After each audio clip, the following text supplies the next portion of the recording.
Yo, what is going on, guys? Welcome back to another video on the channel. Today we'll be taking a look at some insane Power League action, which I actually beat, I think, 4 Masters players whilst pushing up. As you can see, we're getting even closer to Masters. We're gonna get it before Spen. Let's be honest, every time Spen gets close, he's telling we're gonna get it before him. 100% guaranteed.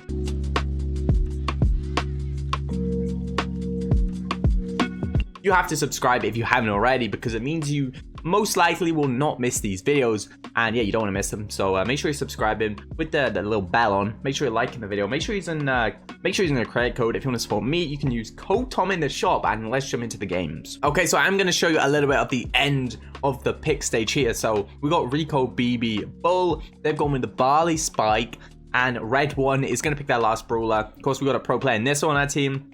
Of course, we got myself, and then we do have Tribe SpenLC, which is a familiar name. So yeah, they go with Primo last pick here. So this is actually like the comp we're using is a really old school comp. I don't know if you used to play when Pit Stop was out, but Rico, BB, Bull used to be quite a common comp here, like Rico with double aggro.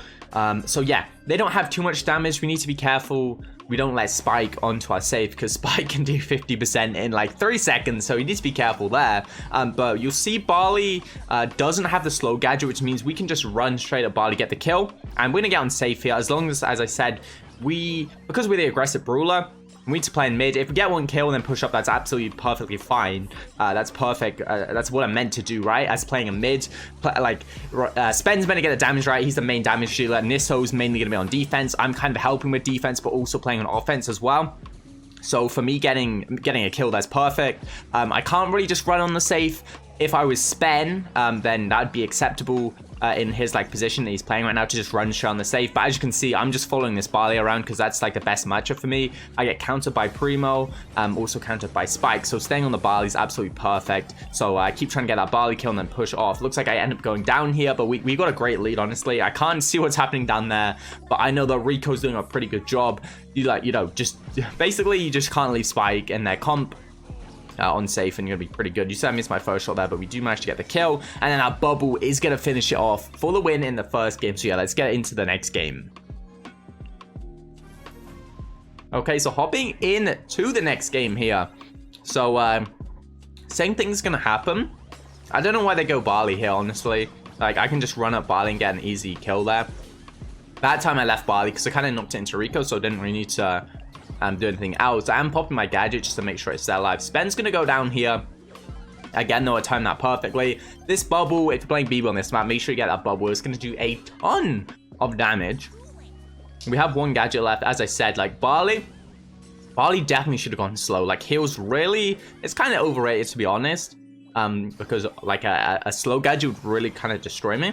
We get melted by Spike here. As I said, like, I've been on Barley the whole of both games, which makes it really easy for me. When I start going on the other brawlers, it gets kind of tough. So you hear I go for an attack and I'm going down. But the thing is, if the Spike's on me, that means that Spen most likely is going to be on the Barley, right? Someone's going to be on the Barley. As long as it's not Rico, we're in a good position. So that kind of lets Spen push through on the top left here. We don't have too much of a lead, but a nice super from Nisso. And yeah, we're in a good position. Again, gonna get that bubble off, because it is kind of gonna pinch the Barley. Spen's gonna go in. That was just I don't know how Spen stayed alive so long. That was a bad time to go in though, because Spike was respawning, but Spen couldn't see because he was just coming up. So if he'd wait like a couple seconds, but yeah, it's fine here. See, I'm just staying on the Barley, keeping this same principle that I can't really just run on safe if Barley's going to leave me.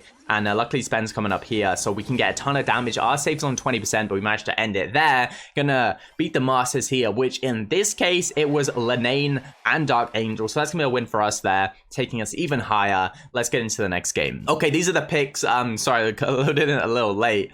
But yeah, it's going to be Jesse, Byron, and a Rux against a Jean, Sandy, Amber. So the thing with this is, for us, like, Ruffs counters their Jean, but is going to get countered by Amber and Sandy.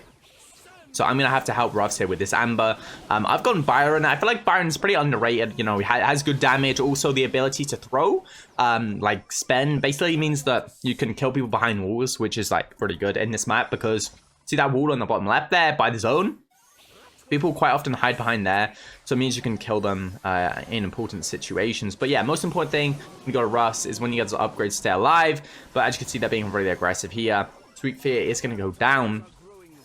Jesse pushing up, Gene on the right here.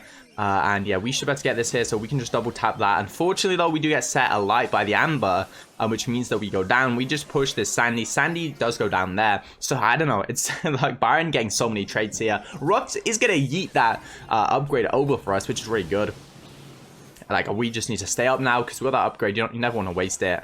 I actually changed my positioning here, so Jesse's on the mid, and I go on the right-hand side here, but you can see I get stunned there, and I didn't get the tick of healing time that when I pressed my gadget. I only got one tick, and then I was waiting for the second one, which would have kept me alive. Unfortunately, that didn't come, so I lost the upgrade there. That's bad from me. But yeah, I think we yeet ourselves here. We could have yeeted the Gene, but I think Gene was still alive. It's like 2.1k. Sandy goes down there, so I'm just gonna play this really aggressively because I know I'm like 3 shot off super, which is like really far off super. But yeah, I was trying to pinch the Gene in. Again, going back to playing it pretty passive, but they have 10% up on our zone. We only need 10%. With upgrades, it's always gonna be pretty slow until you get until you get upgrades. It's gonna be pretty slow, right? We didn't end up getting the upgrade there. Like Ruff's used it on himself. I don't blame him. I mean, I already had one and died. Maybe it's definitely better to give it to the people playing on defensive zone because they're less likely to die. Whereas like if you're on offensive zone, you're quite often playing pretty offensively. But there's a high chance of you dying. See, I tried to get a double splash there. I missed the Amber, but I still hit myself, so it doesn't matter too much. Gonna go back here. I think I'm dead, but yeah. So I just died there. I knew I was gonna die, so I just took the death. I didn't want to pick up the power cube or the power up and waste it. So yeah, we just left it there. They do have a 15% lead now. Amber going down, but as I said, we will have upgrades now. So yeah, this is where, not too worried. Just need to wait to get upgrades and then just slowly push them back, because you can do that when you have upgrades. You see, I go towards the left here because if they can get on the zone within the next 5 seconds, they actually have like the lead. So we'd need to get them off. So that's why I go and help down here. Jesse is staying on, and we go and push them down here. We're about to pick up super. We are literally 1 shot of super, but luckily we grabbed that kill, and Jesse manages to stay alive just long enough for us to take the lead. And at this point, they need to get us off and get on the zone. So it's pretty much a GG. 10% remaining. You love to see it. But yeah, that's going to wrap it up for the first one. Let's jump straight into this next game. Okay, so hopping into the next game. Just a few things from that first game we need to improve on. So we don't need to die, or we shouldn't die without the upgrade. Try and play a bit more passive. And we swap the positioning here. So you can see we put Jesse in mid and me on that open or the offensive lane, because when I get super, I can do bits basically. If they're standing behind wall, for example, I can still get value. As you can see there, exactly what I did. And yeah, again, close to another super here. They're just holding it. Like this, as I said, it's not too bad.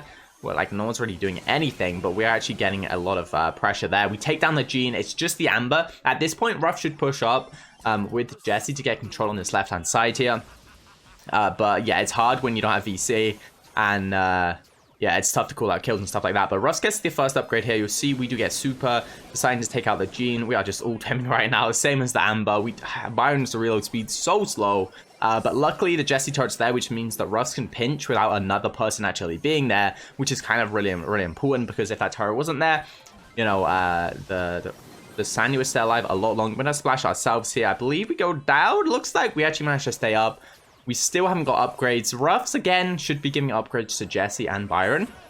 It's just better. Like, the Brawlers are better. Obviously, Ruffs is still a good Brawler, but those upgrades are always pretty much going to other Brawlers. I can see what Ruffs is doing, to be fair. Ruffs isn't dying with it. It's not wasting it, so it's not a bad decision. This is the same example, essentially, on the left-hand side here, but we don't have that Jesse turret. So yeah, Sandy could just peek the wall, but now we have that Jesse turret. They have a lead again here at 3% or 13% lead, sorry. We went down. I don't know if we had the upgrade. It looks like we may have picked up an upgrade. I wasn't really paying attention. I was paying attention on the left. Anyway, Russ has another upgrade. Gonna pass that to Jesse. We need 15% now, which is a lot. You see Amber's just sitting here. If I push it, I'm gonna get fired and pushed by this Amber. So you see, I try, and we literally just get super. If I could have splashed me and Amber, I would have won that. But it's not any problem. It's fine. It's fine. We have the super now, so we can do bits. You see, I try and push this up here. Again, I'm going to be using it on myself because actually a bad super from me. I should have waited. I only got hit by one tick of the Amber's like super. We should have waited a little bit, and we would have got more healing. That was a bad super. We only got like 600 healing. Wait a couple 3 seconds or something and we would have got 2000 healing. So I definitely should have waited there. But you can see we're just building up to these supers. Like, it's so easy to get a super with Byron, and it's a really strong super. You see Gene pushing in here. We actually heal ourselves up, and then at this point it's almost a team wipe, and it is a team wipe now, which allows us to get on this right hand zone. Again, like 20 seconds left. That's all we need.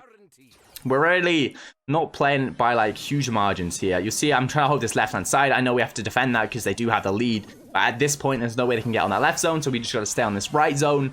And securing that means we are getting the dub here. Both games, again, we just played it really patient. Got upgrades. Like slowly chip them down, grinding them down, and then managed to get on that top zone, which is exactly how you play this map. So GG's to my teammates here. Let's see who we're playing against. We are playing against Dark Angel and Yi, 2 masters. So yeah, GG's. Okay, that is gonna wrap up the video. I hope you guys enjoyed. Make sure to like the video if you do want to see more Power League gameplay, and I will see you guys in the next one. Peace.